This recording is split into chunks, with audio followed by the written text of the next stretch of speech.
Good afternoon to you. Welcome to Hard Fact 92.3 Nigeria Info in here in Port Harcourt. I'm Dayo. It's 12 minutes gone past 3 p.m. and you're welcome to the show once again. From now till about 7, we'll keep the conversation going. I hope you've had a fine day so far and things are working out and looking up in spite of everything that you've got to deal with, especially if you are a Nigerian living in Nigeria. It's pretty tough these days. Just hang in there. Sure, it's going to get better. But do remember as well, you, as with every other Nigerian, and maybe even non-Nigerians, you've got a role to play. Do endeavor to play your role as well. And as much as possible, do be responsible for yourself and for others. Also, remember we've got what is being termed the third wave of the COVID-19, the variant, the Delta variant, set to be even more highly contagious. Spreading rapidly the world over these days, and it's in Nigeria as well. I think as at last report, it's been identified in 5 states at least already, so do protect yourself. Welcome once again, it's Hard Fact, I'm Dayo. From now till 7, we keep the conversation going. A few matters we're definitely going to be addressing on the show today, and you are welcome to be a part of it. Starting with today's side comments, random stories and random thoughts of mine on these stories, which once again will not be discussed at this time, but very likely later on during today's open season segment, which comes up after the major news at 6 p.m. I'll take your thoughts on those and every other matter mentioned by myself and or discussed on the show today, till about 7 when we wrap it up. So, today's side comment, and after that I've got a rant coming up, something on my mind, be expressing some thoughts on it, and you're welcome to express your thoughts and mine till 4 p.m.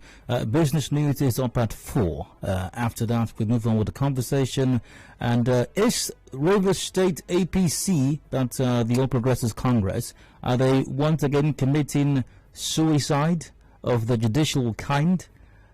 Remember, you know, the incidents, the antecedents, the events that led to the 2019 general elections, which culminated in the APC in Rivers State not being able to field any candidates in any of the elections within the state. Remember that? Now, is the APC on the path to actualizing that once again? We'll be looking at that today. And what informed this, by the way, what informed this conversation? A High Court in Port Harcourt has ordered the APC and the caretaker chairman of Rivers APC, Isaac Gbobila, to maintain status quo. Now, Justice Ben White gave the order pending the hearing and determination of the motion on notice for interlocutory injunction filed by Stephen Warner and 6 others on June 30. The judge gave the APC and Mr. Gbobila 24 hours to respond to the motion for interlocutory injunction upon receipt. The applicants were also given 24 hours from the date of the receipt of the defendants to react to their counter affidavit. The court also ordered that the respondents be served by substituted means at the new APC Secretariat in GRA. The case was later adjourned to August 5th. And our correspondent learned that applicants are aggrieved members of the APC who paid money to the party's account, got the bank tellers as evidence of payment, but were not issued forms. So, once again, is the APC treading that path once again to judicial suicide? We'll look at that in the 4 o'clock hour. My guest, Barrister Richard Wokocha, you might remember, accurately predicted what was going to happen to the APC back in 2019. Once again, accurately. I'm wondering what his predictions might be today. Not that the conversation is about predictions, but you never know. You never know. That takes us to 5 o'clock. The news update comes up at 5. And after that, we'll be discussing how are the students of RSSDA overseas scholarships faring these days. Remember them? The students who were sent on scholarships overseas by the River State government or by the immediate past River State government, and the current government didn't seem to buy into that very much, actually. And also, especially as the current River State governor, Yesunike, did announce in London, I believe, Chatham House precisely, that the state government's plan, at least at that time, was to keep on paying for students who were overseas for science programs, medicine, engineering, pharmacy, science-related basically. I remember paraphrasing the governor right now, anything that had to do with literature, with philosophy, all of those would no longer be maintained overseas. They would have to return home to universities over here in Nigeria. Then again, some years afterwards, let's see, maybe 3 years or so afterwards, give or take, what is the condition, the situation with these students? Did the River State government live up to the promise or expectations? What's going on exactly? We're discussing that on the show today. And I'll be having a member of the Association of Parents or Students of RSHDA Overseas Scholarships with me in the studio to discuss that development. That comes up after the news update at 5 o'clock. Headlines come up at 5:30 p.m. The major news at 6. And afterwards, open season till about 7 o'clock when we wrap it up. The sports gang will be in for extra time. All the action from the world of sports, what's left of the Olympics, as we also will be, I don't know, that thing we always do, stock taking, going back to the drawing board. We'll do, I think the sports gang and a lot of others will be doing that as well, as to what we got wrong, like we didn't know anyways in the first place. Also, the major football leagues are due to reopen in a couple of weeks, I think, in about 2 weeks, give or take. Yeah, we've got the Charity Shield coming up in about a week, I suppose. So preparations are in top gear right now. The transfer window expected to go into overdrive in the last couple of weeks before the season reopens. What's going on? Who's buying who? Who's going where? Catch all the action with the sports gang later on from 7 p.m. So that's the show today. Anything changes, you will find out. Simply stay tuned. And things do change once in a while, every now and then. Stick around. So let's kick things off with today's side comments. Once again, random stories, random thoughts which will not be discussed at this time. Yep, the resident doctors have kickstarted their strike already. I think if you've been in Nigeria long enough, and especially if you've lived in these parts long enough as well, you have a good idea how this is going to go. So the strike has commenced. Government is going to ignore them for a while. Then some minister, either of health or labor, is going to issue a threat. Government is going to implement no work, no pay. We have been talking to them. See, we have been doing everything possible to implement the things that they are saying. These agreements. The agreements they are talking about, these agreements were reached like 10 years ago. These agreements were not reached by this administration yet. His Excellency the President is doing everything that he can to improve the health sector. You and I know what the President has been doing since ever since he came into power, trying to improve the sector. He has been mobilizing, he has been refurbishing the health facilities. Billions of naira we have spent. We have been selling them for trainings, and just the other day, Excellency released the Executive Council released how many billions? So we don't understand where this is coming from. We are seriously suspecting that this must be sponsored by the opposition. They are being used. That's what's good. That's what we suspect seriously, and we will take them up on this. As a matter of fact, we are looking to sack them. If they don't resume work in the next few days, they will all be sacked. Of course, that's very likely is going to happen, and the resident doctors will not resume, of course, and nobody will sack them. And then, next thing you hear is that they've been called for a meeting, and, and then maybe some minister will get to the meeting late, and people are going to be offended, or the person will show up eventually, and the meetings will hold. That's if nobody storms out from the initial meeting, and then they'll hold several other meetings, and after that you'll hear there will be an international press conference called by the resident doctors, and then you'll hear things like we have spoken with government, and we're all stakeholders in this. We're all friends.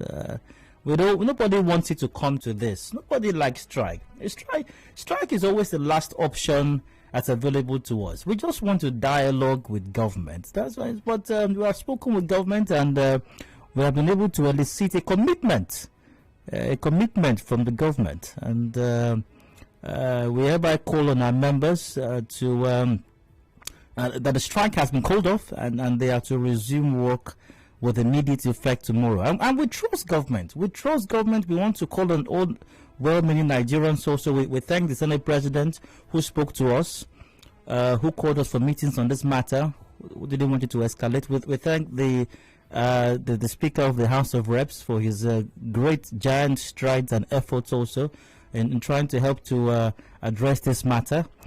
We thank my aged mother also in the village who has been praying for us since this strike commenced. Apparently God answers prayers. And we thank Nigerians also who have been by our side, understanding that these are things that have to happen. We thank everybody. And that's it. We thank everybody.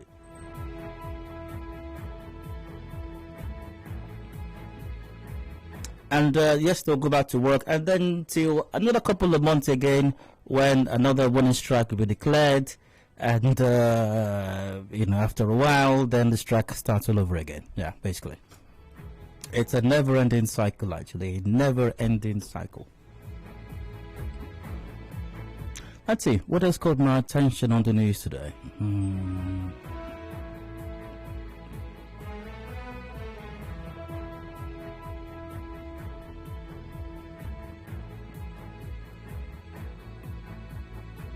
Now, shop owners along Malfo axis on Aquila Road in Port Harcourt are counting their losses after at least 18 furniture shops were gutted by fire on Monday. Some of the affected shop owners spoke to our correspondent after the incident. Let's hear what these shop owners had to say about this most unfortunate development indeed. Very unfortunate, I suppose. That's August 02. Alright, here's it. The weather man not even fitted and made them come out foam, made them cheap foam because foam they like fuel. So the sinners then they wear the tinner, so the tinner can't tap fire for inside, one inside and one the outside. Fire start, the guy now can't jet alone. And the tinner fuel, even the whole ceiling everywhere now, nobody will bring anything. This is my brother shop now. I'm about to do wedding this month, 28th of this month. I'm from village, you want friend self, enjoy the go house now. You know from village, come back, go make an arrangement, everything. So all the whole shop, nobody will bring anything. See my shop, almost how much goods with there inside, everything born. Everything born. I have one shop. It's more than close to 20 shops. Now, some residents who helped put out the fire regretted that firefighters failed to show up. Let's hear what they said. So now you are conducting this interview. Fire service did not come. We have not seen them. How many hours did it take this fire to come? 3 hours. More than 3 hours. More than 3 hours. More than 3 hours. No, 3 hours. More than 3 hours. So what can you tell me what really happened, sir? What really happened? They have lost a lot of millions, so that's what I can say. But there's no fire service that appear here to put out the fire. Just the members of the church and people around, good citizens that were around here that were able to put up the fire to this level you are seeing. But for now, we've not seen the fire service. They've called them, several persons have called, and we're not seeing them. So, but by the grace of God, those around, the boys around, were able to break in and were using buckets to quench the fire. It's so annoying to know that they've actually called fire service and up till now they are not here, because this is something that they would have responded so quickly, but they are not here. Yes, sir. Not like fire service. Yep, no fire service. Now, our correspondent reports that the chairman of Obiakpo local government area, River State, George Arielu, visited the scene of the fire incident and advised residents and business owners to have extinguishers in their shops and homes in case of any fire outbreak. Let's hear what he said as well. From the on-the-spot assessment, we hear that somebody was trying to put on a generator, and it's part of, like they say, accidents don't just occur, they are caused. It depends on us individuals handling materials that can easily ignite fire, to handle with care. That is what is important, because if you ask me for this fire to have gone this way, maybe they were putting on the generator inside a house that is loaded with foam, which of course is not supposed to be. And imagine the level of damage. Yeah, you have several points, Your Excellenciness, Mr. Chairman. Accidents are caused, I suppose. I don't know if they do just happen sometimes, but that's why also we have the fire service. We have the fire service not just to attend to fires that just happen, but the fire service is also to attend to fires that are caused, both fires that are caused and who knows, maybe the ones that just happen. And yes, the chairman is right.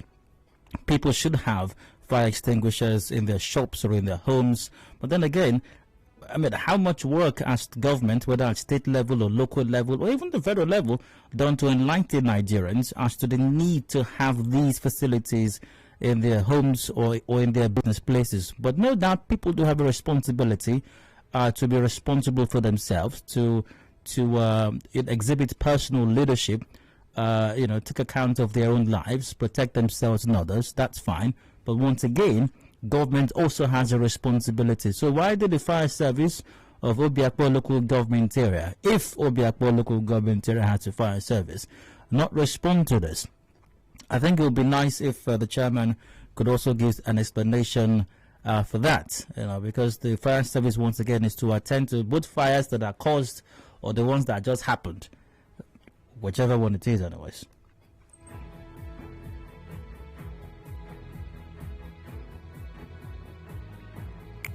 All right, so I think I'll wrap up the side comments on that note. I think I will. And I do hope, once again, as I mentioned yesterday, that the police will conduct investigations into what happened as to the young man who drowned in a swamp on Monday in the Rumugbo area of Port Harcourt while attempting to escape police arrest. Eyewitnesses said the man, a labourer, was working at a site somewhere in Rumugbo when policemen showed up. The eyewitness said the young man ran into the swamp as the police officers kept threatening to shoot him.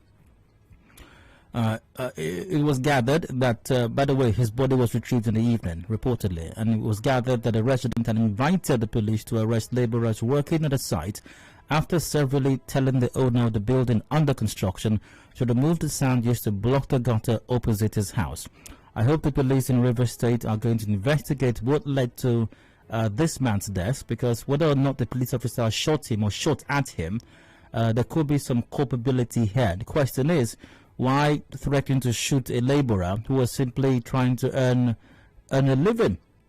And the matter in question for which they were called, for me, is not a criminal matter. It seems like a civil matter. So why threaten to shoot anyone at all? All right, so that's it for today's side comment. I'm going to break. When I return, today's round comes up. Do please stay with us.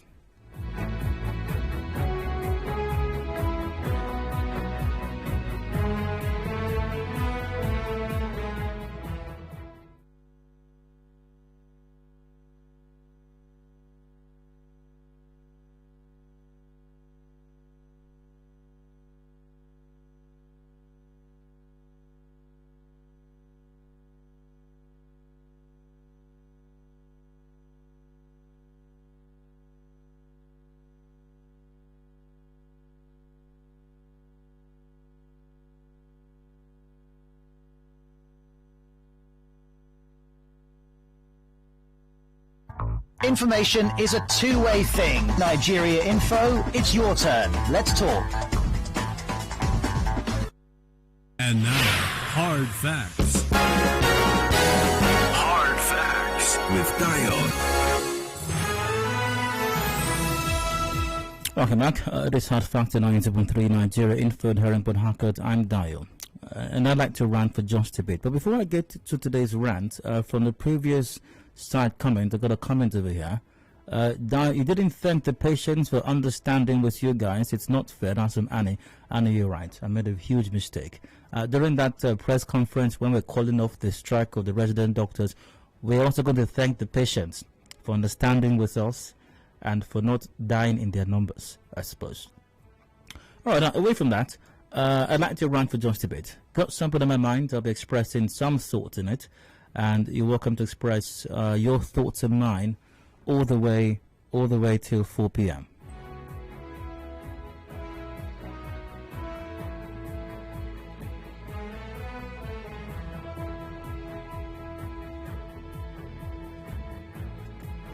I'm sorry, I should have opened another story here. Totally forgot about that one. It's quite critical to today's rant as well. So I'm going to do that right now. Just open up another story.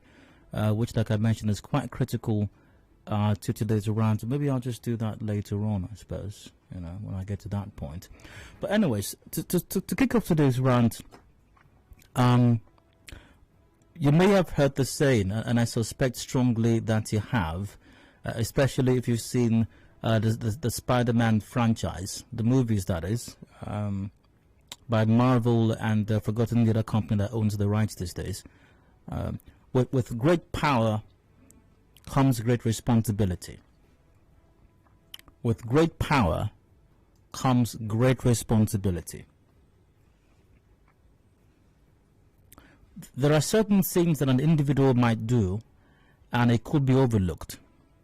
If somebody else does it, it becomes a problem because of the office, the position that the person occupies, and the power that comes with that office and position. Because once again, with great power comes great responsibility. And I'm sure you've also heard, possibly, very possibly, also heard the saying, to whom much is given, much is expected.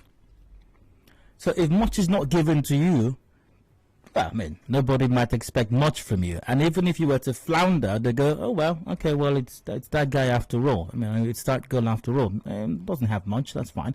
But if somebody else were to do the exact same thing, the exact same floundering, somebody to whom very much has been given, it becomes a big issue. And also, in some other instance, to take this even further, if you do not have certain powers or certain positions or occupy certain offices which bestows on you certain powers, there are certain things you cannot do.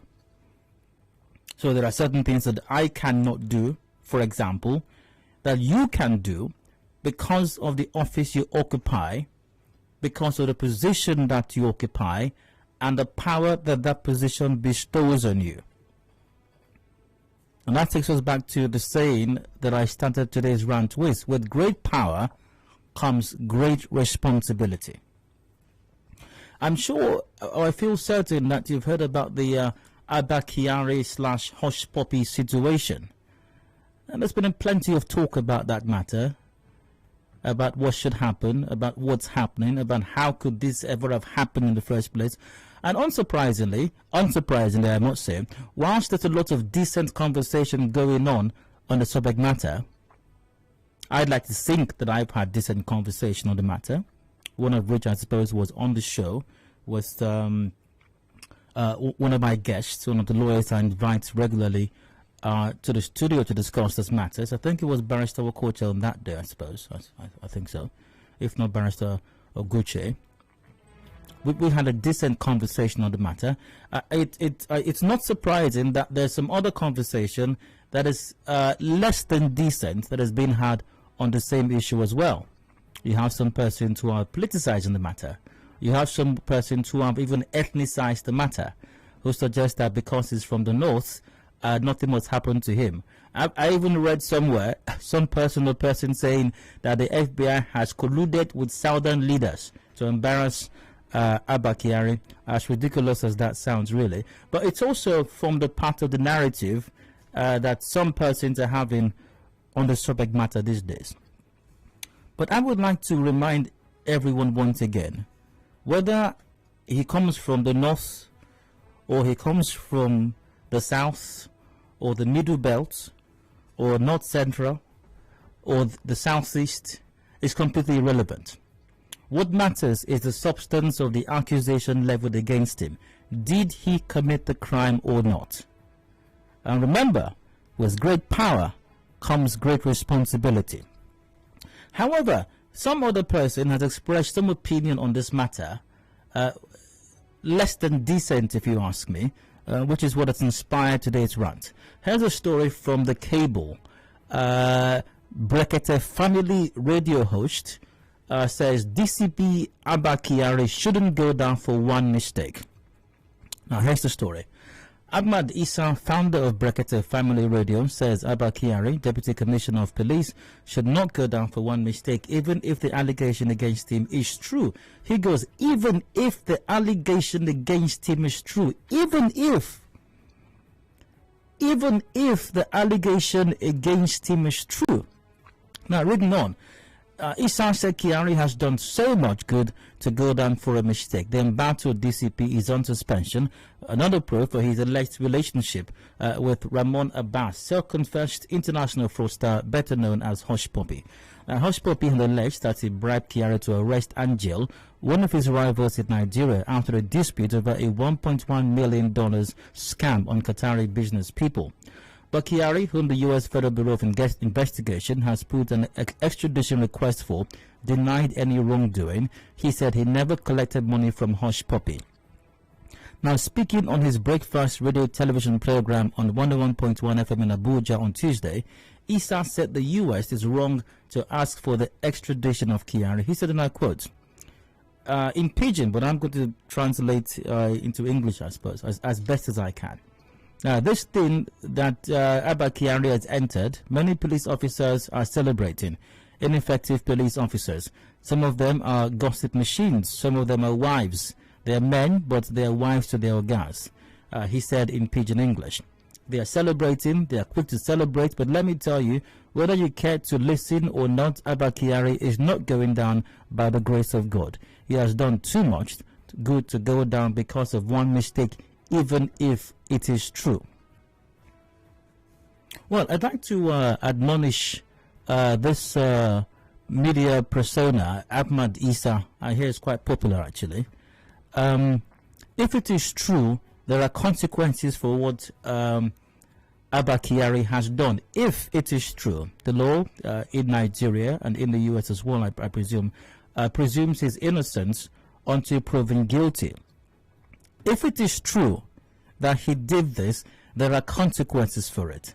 And by the way, when you say if it is true, he didn't collect 50 naira from somebody at Obirikwe flyover here or along the East-West Road, as our gallant officers normally do, and give you number 4. That's not what he did. No, he didn't do that.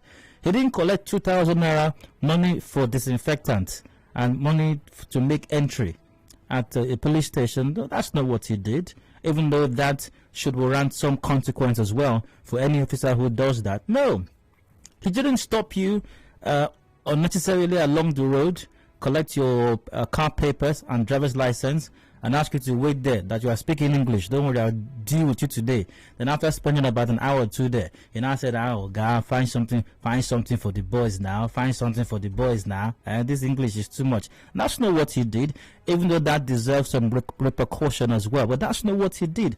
Now here's what is being reported. Here's what's being reported that he did. From the Punch newspaper, I'll try to be fast about this. Hush Puppy paid Abba Kyari 8 million naira to detain Chibuzo, FBI alleges. The FBI has alleged that money laundering suspect Hush Puppy paid 8 million naira or $20,600 to the embattled Deputy Commissioner of Police Abba Kyari to arrest and detain a co-conspirator, Chibuzo Kelly Vincent. A document issued by the U.S. District Court for the Central District of California and dated February 12, 2021, alleged that Hush Puppy contracted the services of Kyari after Chibuzo allegedly threatened an alleged $1.1 million fraud committed against the Qatari businessman. Kyari provided the account information for a bank account at the Nigerian bank in the name of a person other than Kyari himself. FBI Special Agent Andrew John made the allegation in a criminal complaint by telephone or other reliable electronic means filed before the U.S. District Court. Now, detailing the events leading to the alleged payment, the document said, January 16, 2020, Abba sent a message to Kyari on WhatsApp, placed 5 calls to another phone number listed as Abba Kyari. Call records show that the last 3 calls were answered. One of the calls lasted more than 2 minutes. Shortly after, Abbas received a message from Kyari confirming, quote, "We will pick him today or tomorrow. I will take care," then Hush Puppy wrote, "I will take care of the team also after they pick him up." It goes on and on and on. On May 20, Abbas sent Kyari transaction receipts for 2 transactions from accounts at Nigerian banks of a person Abbas knew in the UAE. The amounts totaled about 8 million naira. Now also on January 20, 2020, Kyari sent to Abbas a biographical identifying information for Chibuzo, along with a photograph of him. In a conversation immediately following, Abbas confirmed that's him, sir. Kyari said, quote, "We have arrested the guy. He's in my cell now. This is his picture after we arrested him today." Then from that point, Kyari and Abbas discussed the arrest and detention of Chibuzo through WhatsApp on his number. Now, after receiving the photograph of Chibuzo, Abbas asked, "I want him to go through serious beating of his life." Kyari responded, "Ha ha ha." Abbas replied, "Seriously, sir." Kyari then asked for details about what Chibuzo did on audio, which Kyari said was so that we will know what to do. In response to Kyari's question about what Chibuzo had done to Abbas, Abbas sent Kyari an audio message transcribed, which talks about how I have one job. Job wants to pay me $575,000. He went to message the job behind me. What this, by the way, goes on to is Hush Puppy describing to DCP Abba Kyari allegedly some details of a scam that he was carrying out that this Chibuzo was involved in. Now, after listening to the message, Kyari wrote, "Okay, I understand, but he has not succeeded." And it goes on and it goes on and it goes. Okay, it's quite long. It goes on and on. Now, there is no way I can do a thing like this because I do not have the power to make the kind of arrest and detain a person as Abba Kyari has done. You who are listening to me very likely don't have that power as well. And that's why, once again, with great power comes great responsibility. I cannot comprehend how that a person could have or may have allegedly carried out the acts that Abba Kyari is being accused of carrying out, and then there are some persons, even a media personality, a very popular one at that in Abuja, saying even if it is true that he did this, what he described as one mistake, Abba Kyari should not go down for this. Now, if it is true, and I'm not saying it's true, I'm not conducting a trial here. If it is true that Abba Kyari did this, what are the chances that he did not do other things? Because there are other petitions that have been written that have sprung up even before this matter and after this matter came to light. For example, another story here cut to the cable. DCP Abba Kyari extorted over 41 million naira from me. Businessman petitions judicial panel. It's not unlikely, if this allegation is true, that other allegations will spring up eventually. So I wonder what Mr. Isa Ahmad will say if other allegations spring up, if they become 3 things, if they become 5 things, if they become 10 things. Will he change his language then and say, even if these 10 things are true, even if he made 10 mistakes, what if they become 20? Will he say, even if these 20 things are true, if he made these 20 mistakes, it doesn't matter, he must not go down? It's very unfortunate indeed how that for some flimsy, not very smart reasons, we try to rationalize. Every day in this country, hardly a day goes by that we are not inundated with reports of the travesties committed and conducted or committed by some of our gallant officers in the so-called conduct of their duties as police officers. And yet, a weighty allegation such as this of conniving with a self-confessed international fraudster, arresting somebody illegally, and was only released because there were concerns about his health, so he would not die in custody, and somebody would not say he had blood sugar, is why that fellow was released. Reportedly, allegedly collecting millions of naira from Hush Puppy. Allegedly also knowing the source of this money. And somebody says, one mistake, he must not, should not go down for it. Well, if he made this mistake, if indeed he made the mistake, he must go down for it. And if there are other mistakes that come to the fore that he made while carrying out his job as DCP and head of that intelligence unit, he must go down for it. Because every effort must be made to reform our police force. Enough with blood sugars. Enough with I will shoot you and you will die and nothing will happen. Enough with throwing behind bars, call people to come and bail you. Let's help you now with 40,000 naira. Let's help you with 300,000 naira. Enough with all of that. If DCP Abba Kyari, if he committed the offense that has been alleged of committing, if his example or his situation will serve as an example to other police officers, then let it be so. Because with great power comes great responsibility. On that note, I end my round. Thanks for listening to Budgeting Boy. Any thoughts on my let's hear it. Numbers are the same line to rip on 0817 923 0002 or 0003. 0817 923 0007. We are live on facebook.com/Nigeria Info PH, and WhatsApp is on 0809 030 6416. That's 0809 030 6416.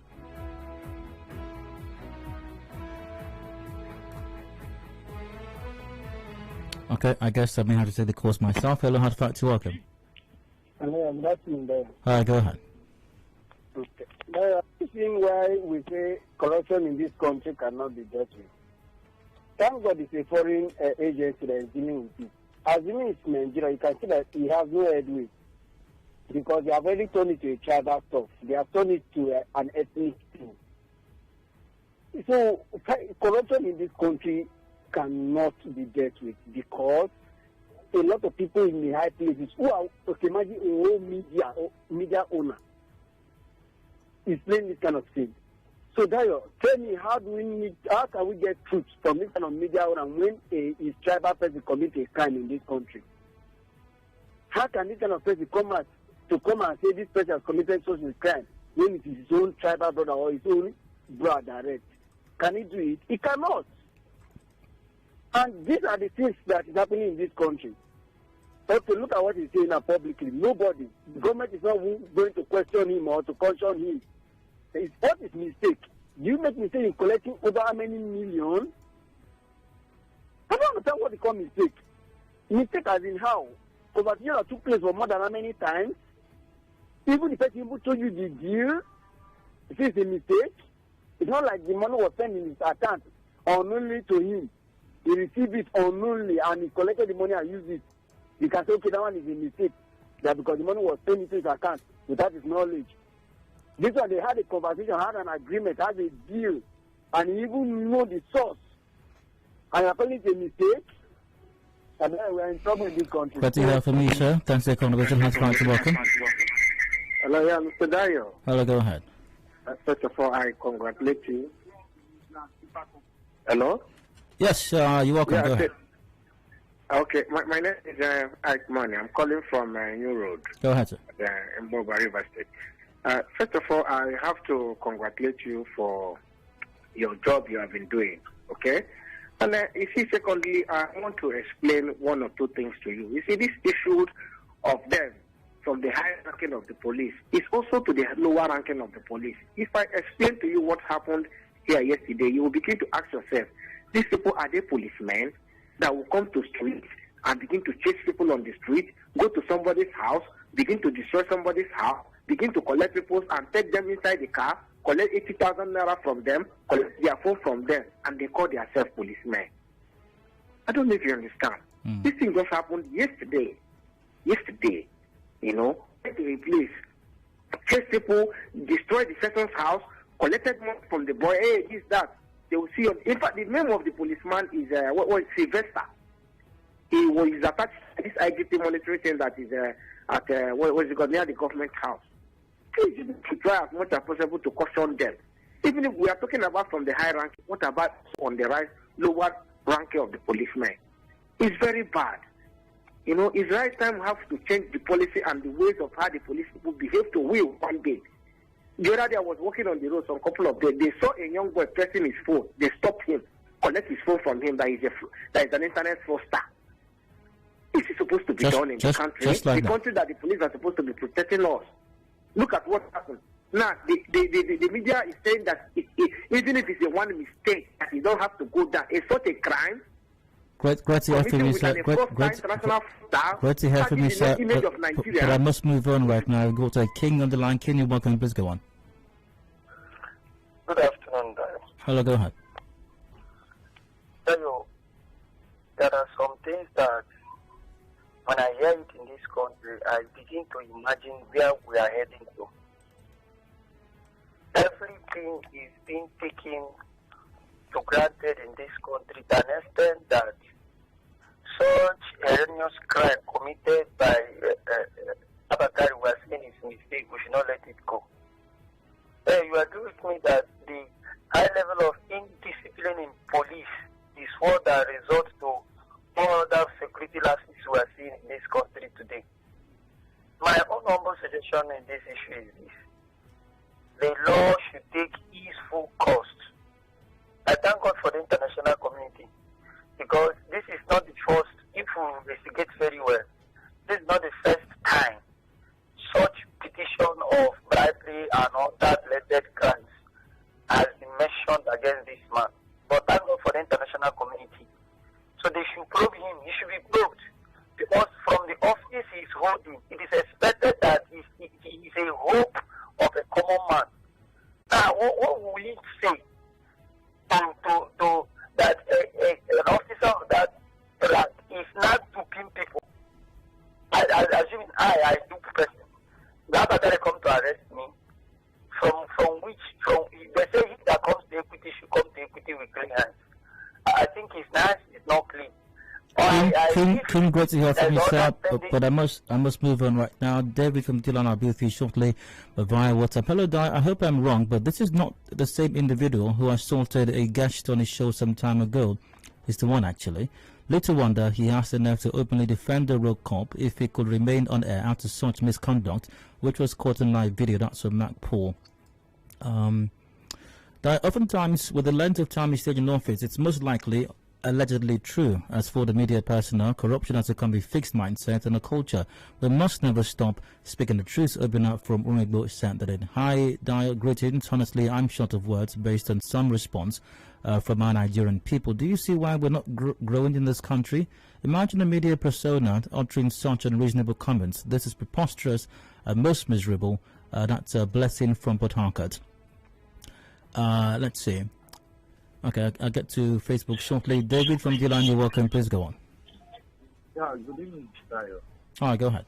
It's quite unfortunate the comments from the NGO of Human Rights Group. David, could you speak louder, please?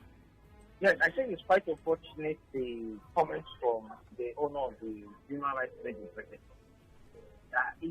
It just shows that we are depth in our knowledge in this nation, but we are being dwarfed by sentiments of where is he coming from? Do I know him? Is he related to me? Have we had any encounter before positively? And all sorts of such things. I think if we will investigate further, even the owner of Brekete Radio must have had one dealing with Abba Kyari before now, and that is why he's trying to protect his friend, so to say. There is no difference between what Abba Kyari did, collecting money just to maliciously prosecute an innocent person. There is no difference between that and what happened at Umubo yesterday. Because carefully looking at it was a civil case, and then someone calls the police, possibly went there and paid the police to come and arrest laborers. So there is no difference. So I'm calling the police hierarchy. What happened to Abba Kyari by the institutional police suspending him should equally be done to those team of police officers who will be moved. Because they have no business going there, just as Abba Kyari has no business arresting the said young man he arrested. Thank you very much. Welcome, David. Via WhatsApp, John Promise goes, if I mistakenly steal billions from Central Bank, hope they will forgive me since it's the first time. If that is coming from a journalist, then I accept the truth that we are all born corrupt in this side of the world. No, John will not, actually. I'm sure he will not. Jeff Daniels on Facebook goes, I've said it, that ethnicity and religion are the things killing us in this country called Nigeria. How can an educated person make such a comment just because Abba Kyari is a northerner? For me, based on his position in the NPF, which is saddled with the responsibility to fight crime and is doing the opposite, then he should go fully down. Good Adedayo, I'm highly disappointed with that statement credited to a highly placed media personality. Why can't we treat issues objectively without all these sentiments? Abba Kyari's issue is a wake-up call to others like him in highly placed offices that one day they must give account. Do right always, no gain in criminal acts, be contented always. Thank you. That's from Solomon. Your rant makes sense as usual. Ahmad Isa, ordinary president, happened to be a very good man, and I've been very passionate about DCP Abba Kyari's activities in fighting crime, and I happen to be a fan to these two men. Frankly speaking, I'm highly surprised and sad about the actions, and I stand to condemn this bad behavior. Samuel from Elime sent that in. I've got about 3 minutes to go to 4 p.m. Got to wrap this up in a moment. About Gideon on Facebook goes, you could construct a building to a grand mansion, but it takes a single spark of fire to bring it down to rubble. Nobody knows his idiosyncrasies and secret life to justify that this is just one mistake.